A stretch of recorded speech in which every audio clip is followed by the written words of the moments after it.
Mister McMahon documentary के episode number 1 में हमने देखा कि कैसे विंस मैकमैन ने अपने फादर विंस सीनियर से एक कंपनी को खरीदा और उसको अपनी ड्रीम समझ के लिया और अपनी रियलिटी के अंदर बदल दिया। विंस मैकमैन ने रेसलिंग के अंदर यूनाइटेड स्टेट्स ऑफ अमेरिका की सारी रेसलिंग टेरिटरीज को तोड़ दिया, पीछे पिछाड़ दिया और उन्होंने अपनी number 1 sports entertainment company form करी जिसका नाम था वर्ल्ड रेसलिंग फेडरेशन। इस पॉइंट पे विंस मैकमैन एक सक्सेस की वेव को राइड कर रहे थे। विंस मैकमैन बाकी कंपटीशन से आगे थे और WWF जो है वो छोटी छोटी अरीना से बड़ी आइकॉनिक अरीनास को सेल आउट कर रही थी, जैसे कि WrestleMania 1 at Madison Square Garden. इस पॉइंट पे विंस मैकमैन के पास सबसे बड़े स्टार्स थे और सबसे बेटर प्रोडक्ट था प्रोफेशनल रेसलिंग की दुनिया में। लेकिन आज इस एपिसोड 2 में हम बात करने वाले हैं कुछ शॉकिंग स्कैंडल्स की जो विंस मैकमैन के सामने आए, जो WWE के सामने आए और किस तरीके से इस कंपनी को एक पॉइंट पे खत्म करने के लिए पूरी कोशिश लगाई गई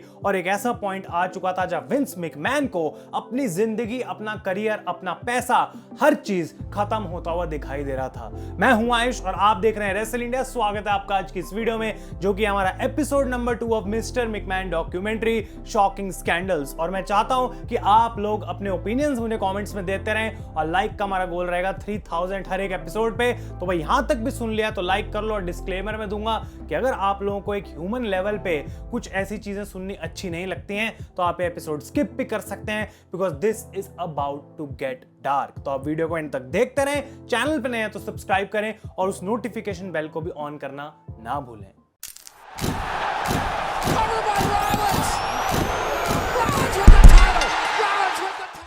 तो 1985 में WWE का पहला टीवी शो स्टार्ट हुआ जिसका नाम था सैटरडे नाइट मेन इवेंट, जो कि एक already popular show Saturday night live की जगह ले रहा था उस स्लॉट में जब वो शो के नए एपिसोड्स एयर नहीं हुआ करते थे। और NBC पे ये चीज आती थी और उस समय WWE काफी पॉपुलैरिटी पे थी, तो ये शो की परफॉर्मेंस, जो रिस्पॉन्स था वो WWE के लिए बहुत ही ज्यादा अच्छा आ रहा था। और इस पॉइंट पे WWE के सुपरस्टार्स के लिए भी चीजें होनी मुश्किल हो गई थी, बिकॉज वो 7 दिन परफॉर्म कर रहे थे, 52 वीक्स ईयर परफॉर्म कर रहे थे, लाइव इवेंट्स चल रहे हैं, टूर्स चल रहे हैं और डेफिनेटली ये जो स्केड्यूल था इसको एक डिजास्टर बोला जाता है जब लोग याद करते हैं कि उस टाइम कितनी ज्यादा मेहनत लोगों को करनी पड़ती थी। और डेव मेल्जर यहां पे एक्सप्लेन करते हैं कि तब आज की तरह नहीं था कि सुपरस्टार एक गारंटीड कॉन्ट्रैक्ट पे हैं कि साल के तुम्हें इतने पैसे मिलेंगे, जितना तुम काम करोगे उतने ज्यादा तुम पैसे कमा सकते हो। और रेसलर्स इंजर्ड होने के बाद भी पेन किलर से एडिक्ट हो जाते थे, पेन किलर्स लेके परफॉर्म करते थे ताकि वो थोड़े और एक्स्ट्रा पैसे बना सके।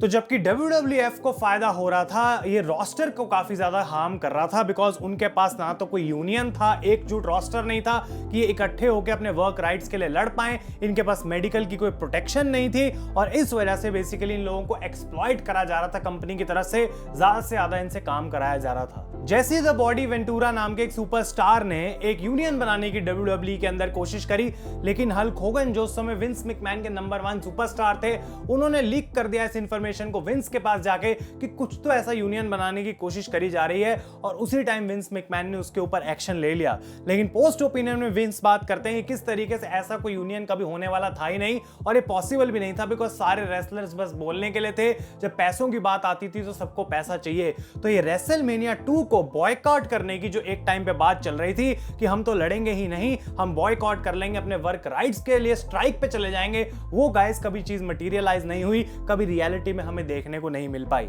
लेकिन रेसलमेनिया 2 जो है वो WWE बनाना चाहती थी बहुत ही ज्यादा स्पेशल, कुछ रेसलमेनिया 1 से भी बड़ा करना चाहते थे और ये आइडिया विंस मैकमैन लेके आए कि हम एक ही दिन में 3 शोज करने वाले हैं, 3 शोज 3 सिटीज इन 1986। एक था नसाउ कॉलिसियम न्यूयॉर्क से, दूसरा रोसमोंट होराइजन शिकागो से और LA मेमोरियल अरीना इन लॉस एंजलिस। सुनने में काफी अच्छा लगा बट रियलिटी में ये एक डिजास्टर ऑफ एन आइडिया था, बिकॉज विंस मैकमैन तीनों जगह पे एक साथ हो नहीं सकते हैं और WWE के बैकस्टेज लॉकर रूम में क्योंकि कोई यूनियन नहीं था, सब एक दूसरे के अगेंस्ट थे, पॉलिटिक्स चल रही थी, सबको विंस की जरूरत थी एक पॉइंट पे, तो वो वहां पे थे नहीं, उनको काफी दिक्कत आ रही थी। लेकिन जबकि एक कमर्शियल लेवल पे रेसलमेनिया 2 एक सक्सेस थी, WWE ने पैसा उससे जरूर बनाया, लेकिन उसके अलावा ये एक डिजास्टर था और विंस मैकमैन एडमिट करते हैं कि क्लियरली वो चीज मैं उसके बाद कभी नहीं करना चाहता था कि एक ही दिन में 3 शोज हो रहे हैं अलग अलग जगह से। तो रेसलमेनिया 3 एक और मौका मौका था विंस के पास और एक बार फिर से वो टॉप करना चाहते थे चीजों को और कुछ ऐसा करना चाहते थे जो शायद रेसलिंग फैंस ने आज से पहले कभी भी नहीं देखा है। और उनकी नजर गई at the Pontiac Silverdome in Michigan, जो एक इतना बड़ा स्टेडियम था कि उसमें 93,000 लोग जो है WWE इकट्ठे कर सकती थी। लेकिन एक क्वेश्चन मार्क ये था कि अगर रेसलमेनिया 3 को इतना बड़ा बनाना है तो कुछ तो ऐसा उसमें करना पड़ेगा कि 93,000 लोग जो हैं वो आके उन सीटों पे बैठे, उतनी टिकटें बिक जाएं। और विंस मैकमैन के दिमाग में आइडिया आया, कुछ अगर स्पेशल करना है, कुछ जायंट करना है, then I have to call the giant, जिनका नाम था आंड्रे द जायंट। तो उस पॉइंट पे आंड्रे द जायंट WWE में नहीं थे, वो जा चुके थे और उनकी बॉडी उनका साथ नहीं दे रही थी और उनको काफी सारी इंजरीज हो चुकी थी, बैक प्रॉब्लम्स हो रही थी। और इस पॉइंट पे जब विंस के दिमाग में आइडिया आया, आंड्रे यूके के अंदर कोई फिल्म शूट कर रहे थे और वो बोलते हैं कि भाई देख, मेरे पास एक आइडिया है, मैं चाहता हूं कि तू जाके अपना ये ऑपरेशन करे और मैं बुक करना चाहता हूं रेको रेसलमेनिया 3 में अगेंस्ट हल्क होगन और 93,000 लोग उस चीज की टिकट खरीदेंगे। तो काफी मुश्किल से विंस मैकमैन ने आंड्रे को कन्विंस भी किया और आंड्रे मान गए इस बात के लिए। उन्होंने अपना ऑपरेशन कराया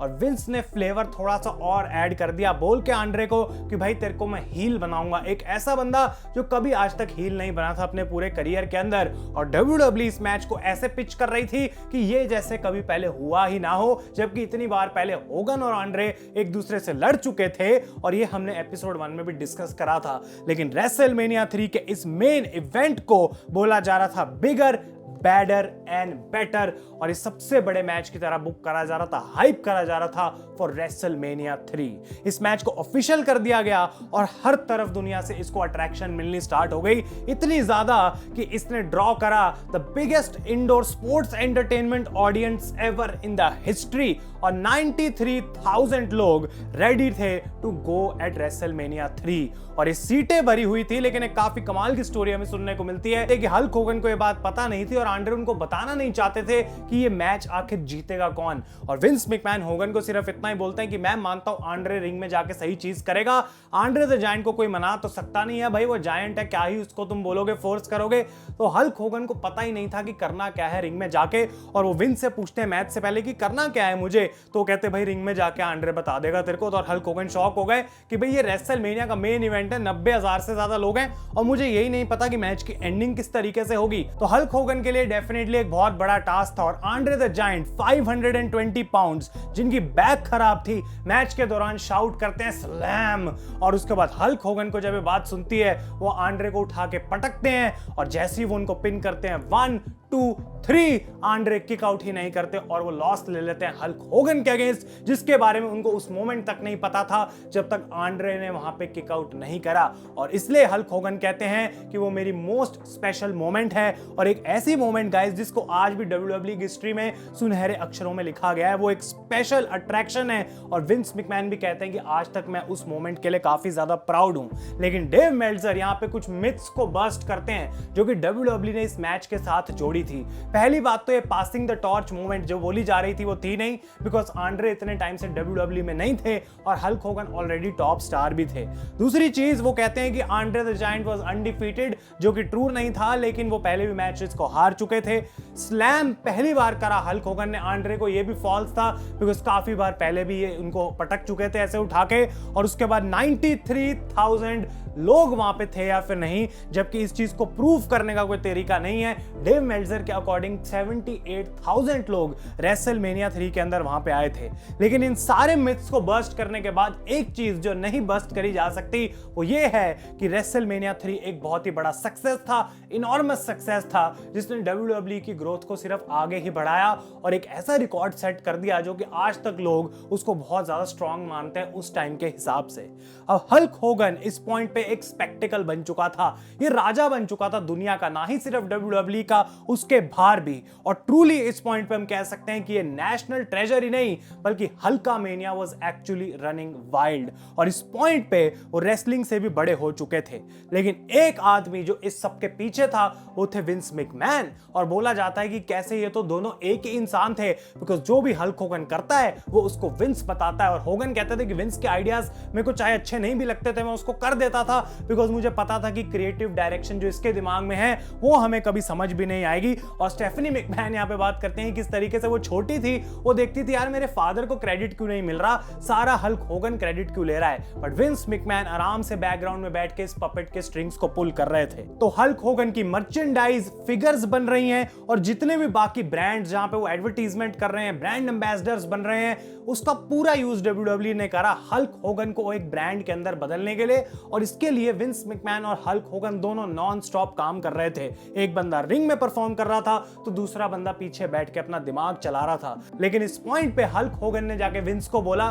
कि भाई मुझे अब हॉलीवुड में जाना है। और विंस का यहाँ पे थोड़ा सा दिमाग खराब हुआ कि यार हॉलीवुड के लिए जो है मैं इसको जाने दूं और अपना सबसे बड़ा सुपरस्टार खो दूं। तो इसका एक सोल्यूशन उन्होंने हल्क होगन को दिया कि भाई हम मिलके ही एक मूवी बना लेते हैं, जबकि विंस को कुछ नहीं पता था कि मूवीज कैसे बनाते हैं। तो ये 2 से 3 दिन के लिए बंद हो गए एक होटल रूम में जाके और इन्होंने एक स्क्रिप्ट लिखी मूवी के लिए जो कि एक्चुअली में बनी भी। और विंस मैकमैन कहते हैं कि भाई जो वो मूवी बनी वो मूवी तो बन गई, लेकिन जैसा हमने सोचा था हमें रिस्पॉन्स मिलेगा वो दूर दूर तक कहीं नहीं मिला, because that was not a good movie. सबसे इजी भाषा में आपको बताऊं, और विंस खुद ही बोलते हैं यहाँ पे कि हल्क होगन का हॉलीवुड जाना इस मूवी से कोई भाई रुका तो नहीं, लेकिन हाँ कुछ हद तक डिले जरूर हो गया। तो वो एक फेल्ड एक्सपेरिमेंट था जिसके पीछे इन्होंने मेहनत जरूर करी, लेकिन एक पॉइंट आ चुका था कि अब हल्क होगन को आगे बढ़ाना था। हल्क होगन जा रहे थे और विंस को चाहिए था अपना नया सुपरस्टार, और उनकी नजर गई यहाँ पे अल्टीमेट वॉरियर के ऊपर। तो यहाँ पे होगन कहते हैं कि मैंने अल्टीमेट वॉरियर के लिए वही चीज करी जो आंड्रे ने मेरे लिए करी थी, और वो पासिंग द टॉर्च मोमेंट उन्होंने दी वॉरियर को एट रेसलमेनिया 6। लेकिन अल्टीमेट वॉरियर के साथ कुछ प्रॉब्लम थी गाइस। पहली बात, वो बिजनेस में नए थे तो उनको ज्यादा नॉलेज नहीं थी हल्क होगन की तरह की सारी चीजें चलती कैसे हैं। उसके बाद बैक स्टेज वो इतने पॉपुलर नहीं थे पूरे लॉकर रूम के बीच में। तो विंस ने जो सोच के अल्टीमेट वॉरियर को टाइटल दिया था, रेसलमेनिया 6 में चैंपियन बनाया था, वो चीज उस लेवल तक कभी पहुंची नहीं। तो ऑब्वियसली अपना टॉप स्टार खोने के बाद विंस मैकमैन को लगा कि भाई अब तो मुझे हल्क होगन ही वापस चाहिए, क्योंकि मैं क्या कर लूंगा, अल्टीमेट वॉरियर तो अच्छा चैंपियन है नहीं। और उनकी नजर गई यहां पे सार्जेंट स्लॉटर के ऊपर, जो कि एक रियल सार्जेंट थे, यूएस मिलिट्री के अंदर उन्होंने सर्व करा था। और यहां पे विंस मैकमैन दोबारा फायदा उठाते हैं रियल वर्ल्ड प्रॉब्लम्स का। आयरन शीक की तरह ही जैसे ईरान का यूज करा गया था, इस पॉइंट पे इराक और यूएसए के बीच में काफी टेंशंस चल रही थी और उन्होंने इस चीज का फायदा उठाया, पर इस बार उसको और भी अगले लेवल तक बढ़ा दिया। विंस मैकमैन ने यहाँ पे सार्जेंट स्लॉटर, जो कि एक यूएस नेवी या फिर मरीन का बंदा है, उसको कन्वर्ट कर दिया एक हील में, जो अब अमेरिका की जगह इराक को रिप्रेजेंट करता है ऑन द डब्ल्यूडब्ल्यूई रोस्टर। तो भाई इससे ज्यादा कैसे हिट तुम लोगे मुझे नहीं पता। एक जीनियस आइडिया था इन टर्म्स ऑफ रेसलिंग। तो वो इराक को रिप्रेजेंट कर रहे हैं, सारी चीजें यहाँ पे हैं, और विंस के दिमाग में आइडिया था कि सार्जेंट को मैं टाइटल जितवाऊंगा हील में और होगन को वापस लाऊंगा, जो कि अमेरिकन हीरो दोबारा वही करेगा, और फिर इराक को जो है वो हरा के यूएस से दोबारा एंड में जीत जाएगा। ये आइडिया विंस के दिमाग में आया, लेकिन उस टाइम पे उनको रियलिटी हिट हुई, बिकॉज 1991 में डेजर्ट स्टॉर्म जब इराक ने कर दिया कुवैत को यहाँ पे इन्वेड, और सार्जेंट स्लॉटर के घर पे डेथ थ्रेट्स जाने चालू हो गए कि हम तेरी वाइफ को मार देंगे, तेरे को खत्म कर देंगे अगर तूने इराक को रिप्रेजेंट करना बंद नहीं करा। तो विंस मैकमैन को डेफिनेटली इस आइडिया से थोड़ा पीछे होना पड़ा, लेकिन तब भी उन्होंने वो मैच किया एट रेसलमेनिया 7 जहां होगन ने हराया इराक को, यानी कि सार्जेंट स्लॉटर को, इराक का झंडा फाड़ा और अमेरिका एकदम फिर से टॉप पे आ गया। और ये पूरी चीज ना ही सिर्फ अब हल्क होगन को चैंपियन वापस बनाने के लिए करी गई, बल्कि ये सारा क्रिटिसिज्म बैकलैश डब्ल्यूडब्ल्यूई को मिल रही है कि तुम रियल लाइफ टेंशन, इतनी इंपॉर्टेंट पर्सनल चीजों को यूज कर रहे हो स्टोरी दिखाने के लिए, लोगों को गलत चीजें दिखा रहे हो, उसको खत्म करना था यहाँ पे विंस मैकमैन को। तो हल्क होगन तो वापस आ गए, हल्क होगन चैंपियन भी बन गए, लेकिन अब ऑडियंस थक चुकी थी भाई, क्योंकि एक चीज तुम कब तक दिखाओगे कि ये अमेरिका का हीरो है, ये है वो है। तो हल्क होगन का वो कैरेक्टर इस पॉइंट पे काम नहीं आ रहा था, और इस पॉइंट पे हल्क होगन ने बोला विंस को कि भाई अब हो गया मेरा काम, ये अमेरिकन वाली चीज चलेगी नहीं, ठीक है मैं चैंपियन हूं लेकिन मुझे डब्ल्यूडब्ल्यूई से जाना है। और यही वो टाइम था जब विस्पर्स आने स्टार्ट हो गए थे, बातें बाहर आनी स्टार्ट हो गई थी कि जॉर्ज ज़होरियन का ट्रायल जो है वो सच है, यानी कि डॉक्टर जॉर्ज ज़होरियन, जिनको अपॉइंट करा गया था पेन स्टेट एथलेटिक कमीशन की तरफ से, और ये डब्ल्यूडब्ल्यूई का इसमें कोई हाथ नहीं था, उनको हायर करने के लिए उनको वहां रखा गया था ताकि वो मेक श्योर कर सकें कि वो डब्ल्यूडब्ल्यूई में सारे लॉज को फॉलो कर रहे हैं और सारे जो स्टेरॉइड्स वाली चीजें हैं वो ढंग से यूज करी जा रही हैं। लेकिन इस डॉक्टर ने अपना बिजनेस बनाने की कोशिश करी और लॉकर रूम में डब्ल्यूडब्ल्यूई सुपरस्टार्स को इलीगल तरीके से स्टेरॉइड सेल करने स्टार्ट कर दिए। अब जबकि उस टाइम पे स्टेरॉइड्स को बेचना या खरीदना इलीगल नहीं था, लेकिन एक डॉक्टर स्टेरॉइड्स प्रिस्क्राइब नहीं कर सकता था और फिर उसके पैसे नहीं ले सकता था, वो चीज गाइस उस समय इलीगल मानी जाती थी। तो प्रॉब्लम तब बढ़ गई जब ये लॉज चेंज हो गए और स्टेरॉइड्स को जो है वो इलीगल कर दिया गया था और डॉक्टर को भेज दिया जेल। और ये एक ऐसा टाइम था जब WWE स्टार्ट करना चाहती थी अपनी world body building federation, because Vince McMahon को बॉडी बिल्डिंग में बहुत इंटरेस्ट था और बॉडी बिल्डर्स तो भाई स्टेरॉइड्स लेने के अलावा कोई काम ही उनका नहीं था। तो बहुत ही ज्यादा बैड टाइमिंग थी विंस मैकमैन के लिए इन चीजों को स्टार्ट करने के लिए, और एक ऐसा पॉइंट लग रहा था कि भाई हर तरफ से विंस मैकमैन को खतरा है और बहुत सारी चीजें निकल के आ रही हैं कंपनी के अगेंस्ट। और इस डॉक्टर ने टेस्टिफाई करा, यानी कि बोल दिया कोर्ट में कि हल्क होगन को उन्होंने हेल्प करा था, सीरियस स्टेरॉइड यूज से बचाया था और उसमें उनकी मदद करी थी। और विंस मैकमैन यहां पे बोलते हैं कि फोर्स करा गया बेसिकली उनको मीडिया ने कि WWE अब ड्रग टेस्टिंग को स्टार्ट करे। WWE में टेस्ट होने चाहिए कि आखिर कौन ड्रग्स ले रहा है, कौन स्टेरॉइड्स यूज कर रहा है, इलीगल क्या है और लीगल क्या है। और यहां पे एक प्रेस कॉन्फ्रेंस रखते हैं विंसेंट कैनेडी मैकमैन, जहां वो अनाउंस करते हैं इस नए स्टैंडर्ड को, जहां वो अचीव करने की कोशिश करेंगे एक drug free sports entertainment company. WWF की एक नई पॉलिसी को लॉन्च करा गया। लेकिन विंस मैकमैन की एडवाइस देने के बावजूद हल्क होगन एक टीवी शो पे अपीयर हुए, जहां पे जाके उन्होंने इस बात को बिल्कुल मना ही कर दिया कि मैंने कभी स्टेरॉइड्स इतने ज्यादा लिए। वो कहते हैं कि मैंने सिर्फ 3 बार स्टेरॉइड्स लिए हैं अपनी लाइफ में, और ये चीज जो है हल्क होगन को सेल्फ डिस्ट्रक्ट करने वाली थी, बिकॉज इतने सारे और लोग हैं जिन्होंने आके प्रूफ करा, जिन्होंने अपनी टेस्टिफिकेशन दी कि हल्क होगन सच में बहुत ज्यादा स्टेरॉइड यूज करता था। होगन ये झूठ बोल के बच नहीं पाए मीडिया से और सारा सच सामने आ गया था। तो उस टाइम पे WWE को ज्यादा मेन स्ट्रीम मीडिया रिपोर्ट नहीं करती थी, लेकिन फिल मशनिक नाम के एक रिपोर्टर जो कि NY पोस्ट के लिए काम करते हैं, वो बोलते हैं कि WWE इतनी पॉपुलर थी उस टाइम पे कि उससे तुम नजर हटा लो, ऐसा पॉसिबल ज्यादा था नहीं। तो इस बंदे ने WWE के अगेंस्ट जो चीजें मिली, जितना वो डिग कर सकता था किया, और स्पेसिफिकली विंस मैकमैन को गलत दिखाने की कोशिश अपनी शुरू कर दी। इतनी भद्दी चीजें, ऐसी हेडलाइंस विंस मैकमैन और WWF के अगेंस्ट स्टार्ट कर दी कि यहां पे फिल मशनिक को इंटरनल मैसेजेस मिलने स्टार्ट हुए और उनका दिमाग घूम गया, बिकॉज उनको किसी ने बताया कि भाई जो चीजें तू पेपर में लिख रहा है वो तो सिर्फ आधी चीजें हैं और तुझे आधी चीजें क्या चल रही हैं बिहाइंड द सीन्स वो पता भी नहीं है। तो बहुत कुछ चल रहा था उस समय बिहाइंड द सीन्स, और in fact Tony Atlas farmer WWE superstar इस बात को एडमिट कर लेते हैं कि उस टाइम पे बैक स्टेज WWE में विमेन को, लड़कियों को टॉयज की तरह यूज करा जाता था, कोई उनकी कदर नहीं करता था और बिल्कुल सेफ एनवायरनमेंट नहीं था वहां पे विमेन के लिए। 1983 में एक बहुत ही हॉरिफाइंग इंसिडेंट हुआ जहां जिमी स्नूका, एक WWE सुपरस्टार जो उस पॉइंट पे काफी पॉपुलर भी थे, होटल रूम में एक लड़की अपना सर फोड़ के अपने आप को मार लेती है। लेकिन फिर जिमी स्नूका की वो गर्लफ्रेंड थी और काफी सारी एलिगेशंस ऐसी लगनी स्टार्ट हुई कि जिमी स्नूका ही शायद उस चीज के अंदर इन्वॉल्व है, लेकिन उसके बारे में कभी किसी को कुछ पता लगा नहीं, और जबकि उससे वो लिंक थे कोई चार्जेस उनके अगेंस्ट नहीं आए। और डेव मेल्जर यहाँ पे पॉइंट करते हैं कि कैसे शायद विंस मैकमैन ने हेल्प करी थी जिमी स्नूका को उस चीज से बाहर निकालने के लिए, बिकॉज कंपनी जो है वो अपना सुपरस्टार खोना नहीं चाहती थी। और ये एक ऐसा टाइम आ गया था जब क्लियरली दिख रहा था कि बहुत सी ऐसी चीजें हैं जो फैंस को तो दिखती ही नहीं है, कितना गंद यहाँ पे पीछे चल रहा है। और इसके बाद आया एक और चीज, and that was the sexual scandals. और इनमें से एक था guys the ring boy scandal, जिसके बारे में बात करूंगा यहाँ। और एक बंदा था मेल फिलिप्स, जो कि रिंग के अंदर काम करता था और ये हायर करता था बाकी लोगों को, बच्चों को बेसिकली छोटे, जो कि रिंग उतारने में और बाकी सारी चीजों में काम करते थे, हेल्प करते थे शो खत्म और शुरू होने से पहले। लेकिन इसने जो है सेक्सुअली असॉल्ट करा इन सारे छोटे लड़कों को, और इसको ब्रेट हार्ट तो क्लियरली एक पेडोफाइल बोल देते हैं। और वो एक्सचेंज में उनको जॉब्स देता था या थ्रेट देता था कि मैं तुझे फायर कर दूंगा अगर तुम मेरी बात को मानोगे नहीं। और इसके अंदर भी फंसे PAT Patterson,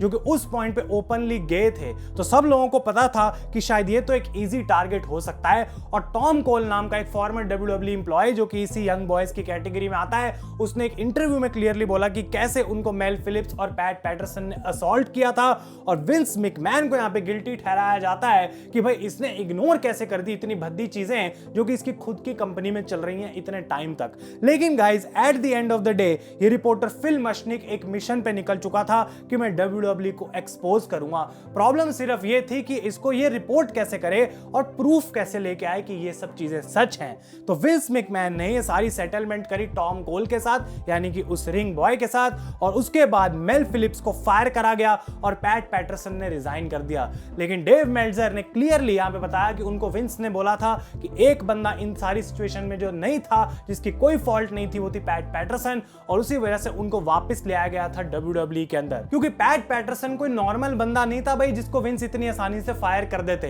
PAT Patterson was the right hand man to Vince McMahon. वो नंबर 1 बुकर थे कंपनी में, जो डिसीजंस लेते थे, तो कोई उनके अगेंस्ट कंप्लेंट भी नहीं कर सकता था विंस मैकमैन को, बिकॉज किसी भी सुपरस्टार से ज्यादा इंपॉर्टेंस पैट पैटरसन की थी विंस मैकमैन के लिए। तो उनको वो वापस लेके आए और ये द फिल डोनाहू शो नाम का एक शो, जहां विंस मैकमैन ने जाके फाइनली सोचा कि मेरे को भाई सामने लेके आओ सारे बंदे जो मेरे पे एक्यूजेशन लगाना चाहते हैं और मैं उनको कन्फ्रंट करूंगा। लेकिन जैसा विंस ने सोचा यहां पे गया नहीं, बिकॉज सिचुएशंस काफी ज्यादा पर्सनल हो गई और विंस मैकमैन की वहां पे हालत खराब हो गई। और डेव मेल्जर याद करते हैं कि किस तरीके से वो साथ बैठे हुए थे उस टाइम पे विंस मैकमैन के, और विंस मैकमैन की जान जा रही थी, काफी ज्यादा अनकंफर्टेबल वो फील कर रहे थे। हर चीज जो है इस पॉइंट पे गिर रही थी फॉर विंसेंट मैकमैन। और दूसरी तरफ एक और scandal, the first ever referee in WWE जो विमेन थी वो थी रीटा मरी, और उन्होंने तो सीधा विंस मैकमैन को एक्यूज कर दिया for charges of rape. Vince McMahon ने यहां पे स्यू करा रीटा मरी को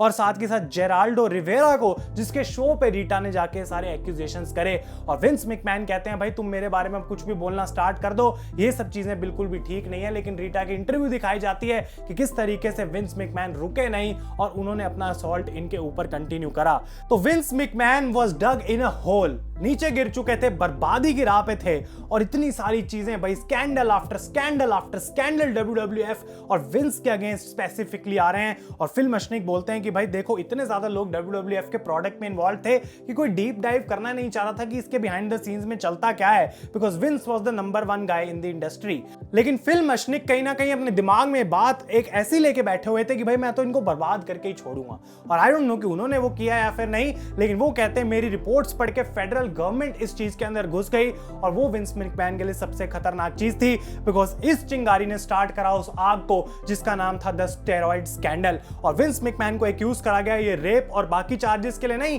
सिर्फ स्टेरॉइड वाले यूज के लिए इन द WWF, और उनको कोर्ट तक घसीट के अब लेकर जाया जा रहा था। और विंस मैकमैन कहते हैं कि यहाँ पे फेडरल गवर्नमेंट के पास सबसे ज्यादा पावर होती है। वो ऐसा नहीं है कि तुम गिल्टी प्लीड करके एक फाइन भरोगे और सब कुछ सही हो गया। फेडरल गवर्नमेंट तुम्हारी गर्दन पकड़ती है। और यहाँ पे विंस मैकमैन को खतरा था कि 11 साल तक की उनको जेल हो सकती है और जितने भी काउंट्स पे उनको चार्ज करा जाएगा हर एक काउंट के लिए $5 लाख का फाइन उनको भरना पड़ेगा। तो विंस मैकमैन की जिंदगी में तबाही तो हो ही रही थी, लेकिन डेव मेल्जर बोलते हैं इस पॉइंट पे एक बहुत वियर्ड मूव विंस ने किया। उस टाइम पे उनको एक नेक सर्जरी की जरूरत नहीं थी, लेकिन कुछ प्रॉब्लम्स उनको फेस हो रही थी और उन्होंने डिसाइड करा कि अभी मैं नेक सर्जरी कराऊंगा। और उस पॉइंट पे भी काफी ज्यादा फिर रूमर्स आने लग गए, क्या WWF का चेयरमैन ये एक रियल ऑपरेशन कर रहा है या फिर एक्चुअली में सिर्फ शोबाजी चल रही है, बिकॉज वो कोर्ट के अंदर ये नेक ब्रेस लगा के आते थे और शायद कहीं ना कहीं विंस कहते हैं सबको लग रहा था मेरे को सिंपैथी चाहिए, लोग मेरे को अच्छे वे में देखेंगे कि यार इसका तो नेक ब्रेस लगा हुआ है, लेकिन ऐसा कुछ नहीं था। उनको ऑपरेशन की जरूरत थी इसलिए उन्होंने वो ऑपरेशन कराया।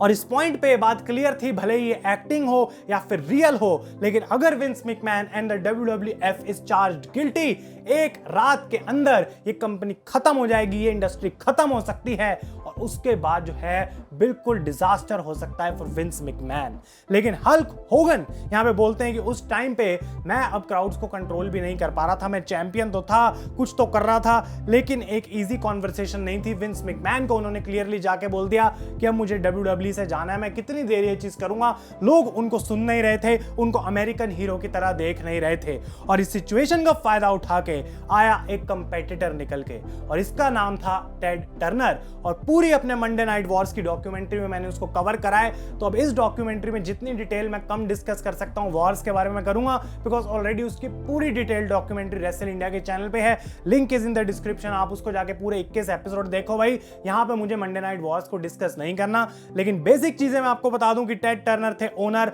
Of CNN, TBS and TNT, जिनके पास बहुत ज्यादा पैसा था विंस के कंपैरिजन में, और WCW के वो ओनर थे जो कि उस टाइम पे बिगेस्ट कंपेटिटर भी था विंसेंट मैकमैन का। पहला शो था रेसलिंग का जो कि नेशन वाइड था, लेकिन एरिक बिशॉफ कहते हैं भाई फर्क नहीं पड़ता कि हम नंबर 2 थे या नंबर 202, बिकॉज हमारा प्रोडक्ट इतना घटिया था कि एक्चुअली में कोई फर्क नहीं पड़ रहा था कि हम कर क्या रहे थे। तो हल्क होगन WWE को छोड़कर चले गए थे मूवीज के लिए, टीवी शोज के लिए, और यहाँ पे एरिक बिशॉफ के दिमाग में क्रूअल आइडिया आया कि क्यों ना मैं हल्क होगन को WCW में लेके आऊं और लोग पागल हो जाएंगे देख के कि आखिर कर कैसा सकता है। और विंस मैकमैन यहाँ पे बोलते हैं कि मैंने सिर्फ इस शर्त पे रिलीज दिया था हल्क होगन को कि भाई तू कभी कंपीट नहीं करेगा मेरे अगेंस्ट, तू कहीं और नहीं जाएगा। लेकिन हल्क होगन और एरिक बिशॉफ बस को इंसिडेंट्स की वजह से डिज्नी के स्टूडियोज में मिलते हैं और वहां पे वो उनको बोलते हैं कि भाई देख, तेरे को पार्ट टाइम स्केड्यूल चाहिए, मैं तुझे दूंगा, तुझे गारंटीड $1 मिलियन दूंगा, सिर्फ 30 अपीयरेंसेस साल की तेरे को करनी है, तो साथ में मूवीज भी कर सकता है। और एक कॉन्ट्रैक्ट ऑफर कर दिया हल्क होगन को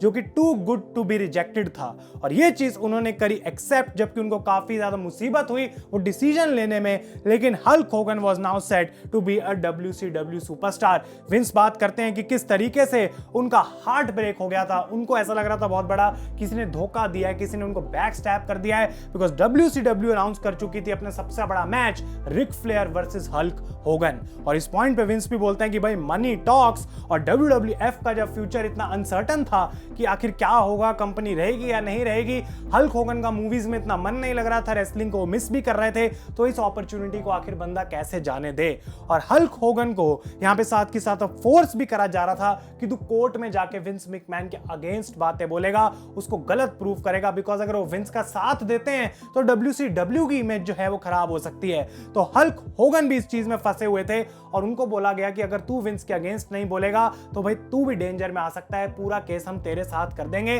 तेरे ऊपर एक केस बना देंगे और तेरे को फंसा देंगे कोर्ट के चक्करों में। और विंस मैकमैन इस पॉइंट पे स्केयर्ड टू डेथ थे कि मेरा सबसे बड़ा जो दोस्त है वो मेरे अगेंस्ट जाएगा कोर्ट में और मेरी जिंदगी को तबाह करने के लिए बैठा है। और विंस मैकमैन यहाँ पे एनालॉजी देते हैं कि कैसे उनको लॉ ऑफ जंगल बहुत पसंद है कि भाई जो सबसे वीक है उसको मार देना चाहिए। और इस पॉइंट पे हल्क होगन को दिलवा दी गई थी इम्यूनिटी, और कोर्ट की भाषा में इम्यूनिटी का मतलब होता है गाइस कि अगर तुम किसी बंदे के अगेंस्ट बोल दोगे और जो तुम्हें बताया जा रहा है वही तुम बोल दोगे तो उसके बदले में हम तुम्हें एक क्लीन चिट दिलवा सकते हैं, यानी कि उस चीज को रिलेटेड तुम्हारे ऊपर कभी कोई केस नहीं कर पाएगा, तुम नहीं फंसोगे पूरी जिंदगी भर उस चीज के अंदर। हल्क होगन ने तो इस चीज को दोनों हाथों से बटोरा और उन्होंने बोला कि मुझे इम्यूनिटी मिल चुकी थी तो मुझे पता था कि अब मुझे कोर्ट में जाके क्या बोलना है। इस क्लिफ हैंगर के साथ ये एपिसोड होता है खत्म और नेक्स्ट एपिसोड में हम बात करेंगे कि ये चीजें आगे कंटिन्यू कैसे हुई। लेकिन 1994 में विंस मैकमैन ने रीटा चैटरटन और गेराल्डो रिवेरा वाले केस को सेटल करा और उसके बाद 2023 में जब ये केस दोबारा खुला तो उन्होंने भाई ये $multi-million की सेटलमेंट उनको पे करी रिसेंटली, और अभी तक वो इन क्लेम्स को डिनाई करते हैं कि कोई रेप वाले चार्जेस उनके अगेंस्ट जो लगे हैं दोज आर ऑल फॉल्स। तो ये शॉकिंग स्कैंडल्स की बारिश विंस मैकमैन के सर पे जो हुई उसने WWF को एक ऐसे खतरे में डाल दिया कि भाई इसके बाद रिकवर करना तो मुश्किल तो छोड़ो, एक डेथ दिख रही थी आगे विंस मैकमैन को। आप लोग वेट करें क्योंकि next episode will be a banger, और ये आपको पसंद आया तो वीडियो को लाइक जरूर करेंगे। तब तक के लिए thank you so much for watching. मैं हूं आयुष और आप देख रहे हैं रेसल इंडिया।